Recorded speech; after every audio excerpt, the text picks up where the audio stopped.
اللہ تبارک و تعالیٰ نے حضرت موسیٰ علیہ السلام کی قوم کو اخلاق سے نوازا. وہ اخلاق کیا ہے؟ اس اخلاق کو آپ اخلاق حمیدہ کہتے ہیں.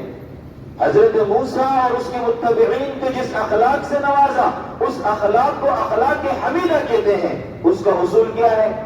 ان النفس بالنفس والعین بالعین. فرمایا اس اخلاق کا خلاصہ یہ ہے اگر تم پر کوئی ظلم کرے تو اس ظلم کا بدلہ اس سے لو. قتل کے بدلے میں قتل کرو. کسی نے تمہاری آنکھ پھوڑ دی, آنکھ کے بدلے میں آنکھ کو پھوڑو. کسی نے ہاتھ کو توڑ دیا, ہاتھ کے بدلے میں ہاتھ توڑ دو. کسی نے پیر کاٹ دیا, پیر کے بدلے میں پیر کاٹ دو. یہ ان کی اخلاق ہے. اگر کسی نے تم پر ظلم کیا اس ظلم کا بدلہ لو.